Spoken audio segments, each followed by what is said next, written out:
دیکھ رہے ہیں ہماری خصوصی سحری نشریات نور سحر اور اے وائی مارکیٹنگ اور میٹرو ون نیوز کی مشترکہ کاوش کے طور پر یہ ٹرانسمیشن آپ تک پہنچائی جا رہی ہے۔ جی سونیا، اب پروگرام میں ہم اپنے ناظرین کے لیے مزید کیا پیش کرنے جا رہے ہیں؟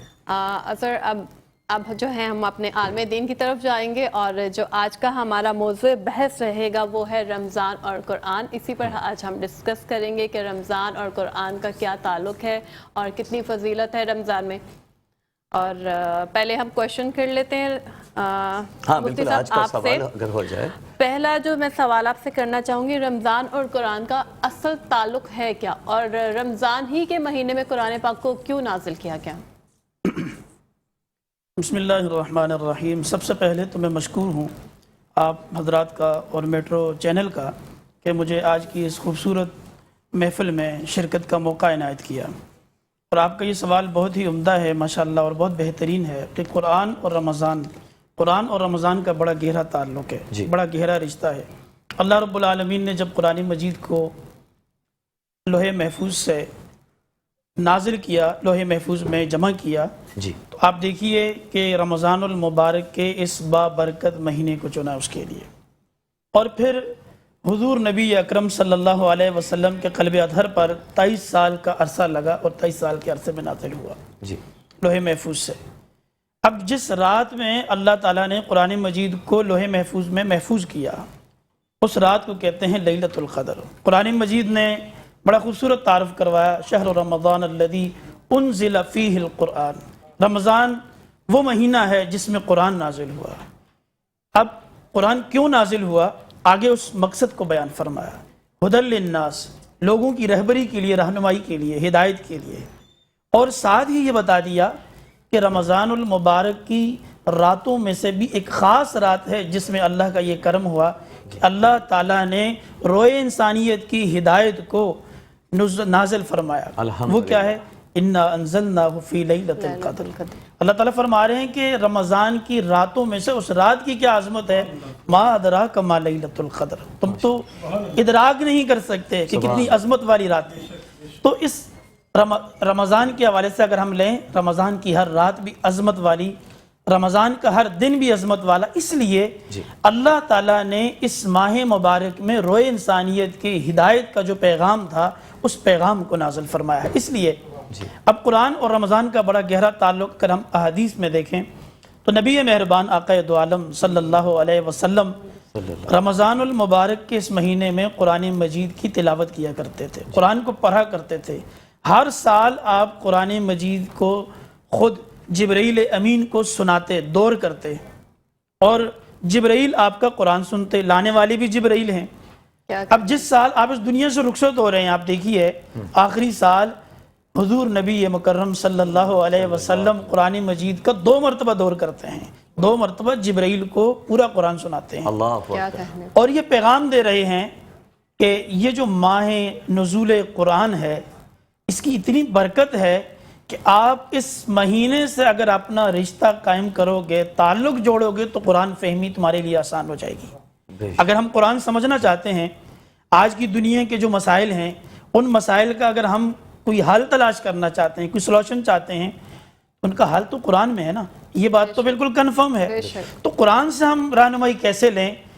اللہ کے پیارے حبیب صلی اللہ علیہ وسلم نے ہمیں عملی زندگی سے بتا دیا، اس کے لیے تمہیں اپنا تعلق رمضان سے جوڑنا ہوگا۔ دیکھیں، یا ایھا الذین آمنوا کتب علیکم الصیام کما کتب علی الذین من قبلکم لعلکم تتقون۔ اے ایمان والو، تم پر روزے فرض کیے گئے ہیں جیسا کہ تم سے پہلی امتوں پر روزے فرض کیے تھے۔ اللہ کیوں فرض کیے ہیں؟ فرمایا لعلکم تتقون، تاکہ تم متقی اور پرہیزگار بنو۔ اب دیکھیے ذرا جوڑی ہے اس کو، قرآن کے یہاں روزے کی فرضیت کے مقصد کو اللہ تعالیٰ کیا بیان کرتے ہیں؟ تتقون، تمہیں تقوی پیدا ہو جائے۔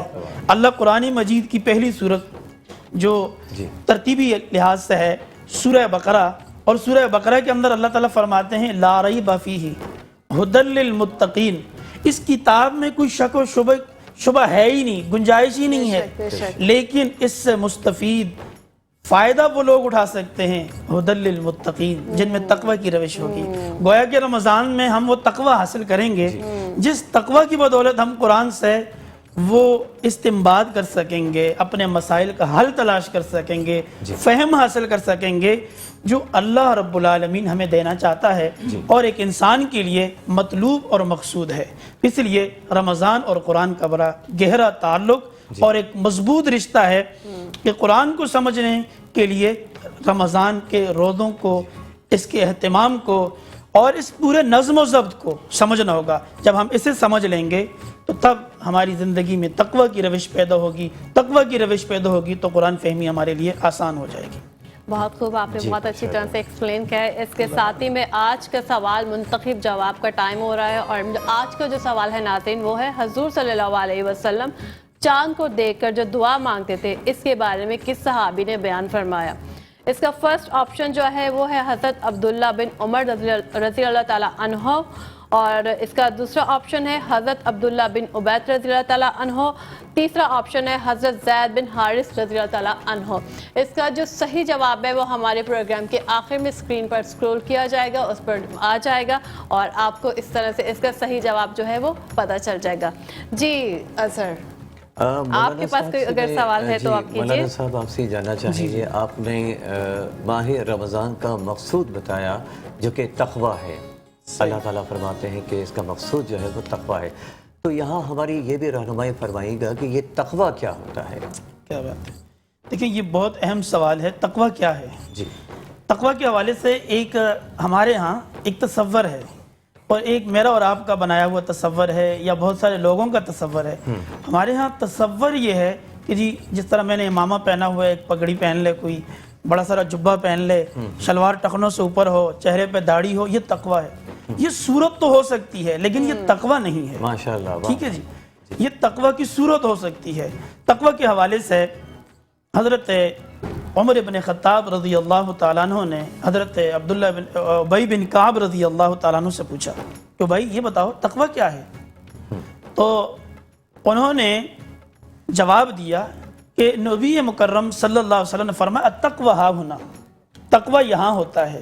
کہاں؟ دل میں ہوتا ہے، یعنی دل میں خوف خدا ہو۔ تقوی کا جو معنی ہے، تو آپ تقوی کا معنی ہے ڈر، تو ڈر کہاں ہوتا ہے؟ دل میں ہوتا ہے۔ تو بڑا خوبصورت جواب دیا کہ تقوی ہا ہونا، تقوی یہاں ہوتا ہے۔ اگر کسی کے دل میں خوف خدا پیدا ہو جائے اور یہ کیفیت پیدا ہو جائے، یہ استحضار پیدا ہو جائے، مجھے یہ کام نہیں کرنا، مجھے اس سے رکنا ہے، تو پھر ظاہراً صورت کوئی بھی ہو بھائی، پھر اس کے اندر جو تقوی پیدا ہو گیا ہے، جو خوف خدا پیدا ہو گیا، جو اسپرٹ پیدا ہو گئی ہے، جو روح ہے اصل تقوی کی، وہ اس میں پیدا ہو چکی ہے۔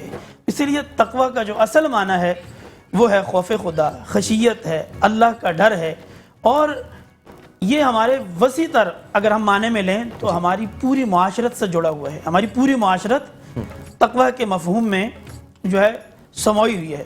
پوری معاشرت کس طرح سے کہ ہم نے لوگوں کے حقوق کی ادائیگی کی رعایت رکھنی ہے، خیال رکھنا ہے، بہنوں کا حق دینا ہے، بھائیوں کا حق جو ہے نہیں کھانا، والدین کو ادب و احترام پہ دینا ہے، بڑوں کی تعظیم کرنی ہے، چھوٹوں پہ شفقت کرنی ہے، ٹھیک ہے جی، معاملات میں ہیر پھیر نہیں کرنی، دھوکہ نہیں دینا، فراڈ نہیں کرنا، جھوٹ نہیں بولنا، غصب نہیں کرنا، یہ جتنی بھی چیزیں ہیں یہ ساری کی ساری چیزیں، ساری کی ساری باتیں تقوی کے تحت آتی ہیں۔ اگر کسی میں تقوی پیدا ہو جائے، خوف خدا پیدا ہو جائے، تو تقوی ایک ایسی چیز ہے جو اسے روک لیتی ہے تمام برائیوں سے، تمام خرابیوں سے۔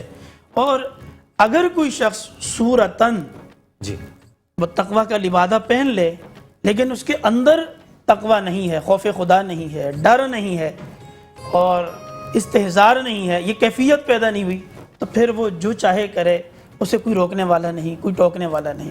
تو تقوی اصل نام ہے خوف خدا کا جو دل میں ہوتا ہے۔ ماشاءاللہ، ماشاءاللہ۔ ناظرین